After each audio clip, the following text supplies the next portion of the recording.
मेरा नाम मोतीलाल है। तिलोनिया में हम लोग यहाँ पे 1982 में आए थे।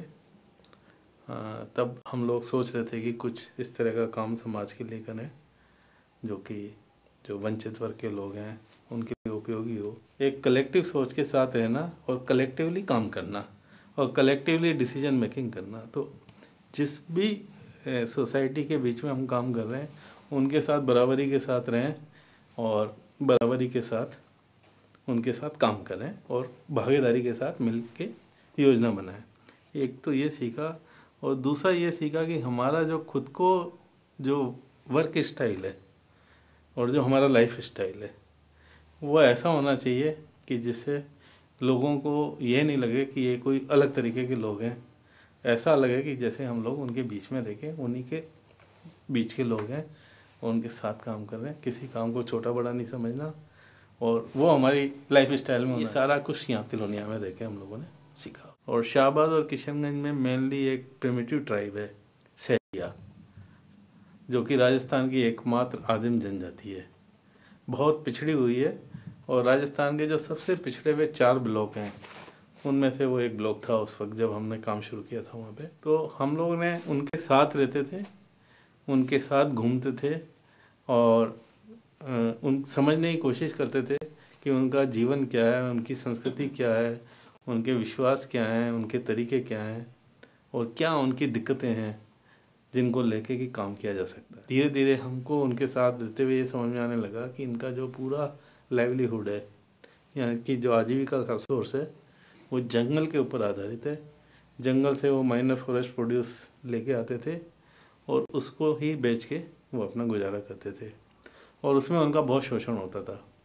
तब हमको लगा कि अगर इनकी स्थिति में सुधार लाना है तो हम लोग इनके साथ काम करना शुरू करें इस इशू को लेके। एक कलेक्टिव सोच के साथ रहना और कलेक्टिवली काम करना और कलेक्टिवली डिसीजन मेकिंग करना। तो जिस भी सोसाइटी के बीच में हम काम कर रहे हैं उनके साथ बराबरी के साथ रहें और बराबरी के साथ उनके साथ काम करें और भागीदारी के साथ मिल के योजना बनाएं।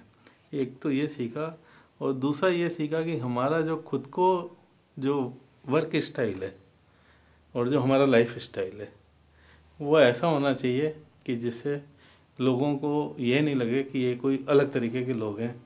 ऐसा लगे कि जैसे हम लोग उनके बीच में रह के उन्हीं के बीच के लोग हैं और उनके साथ काम कर रहे हैं। किसी काम को छोटा बड़ा नहीं समझना और वो हमारी लाइफ स्टाइल में ये सारा कुछ यहाँ तिलोनिया में रह के हम लोगों ने सीखा। तो हमारा एक सपना था कि वो दिन कब आएगा कि जब ये ज़मीनें आदिवासियों को वापस मिलेंगी, बंधुआ मजदूरी से मुक्त होंगे, ये अपने पैरों पे खुद खड़े होंगे और एक बराबरी के साथ अपनी आवाज़ को उठा के बात कर सकेंगे।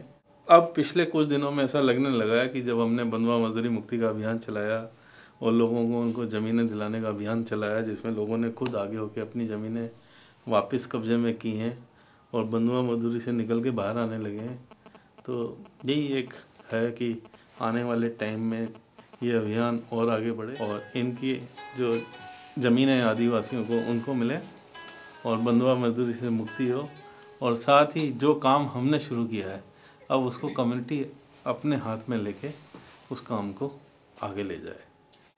मैसेज के रूप में तो जो हमने अपने जीवन में अनुभव किया है कि समाज में जितनी गैर बराबरी के साथ साथ ये है कि बहुत सारे काम ऐसे हैं जिनको छोटा काम समझा जाता है और काम से ही लोगों का मूल्यांकन किया जाता है।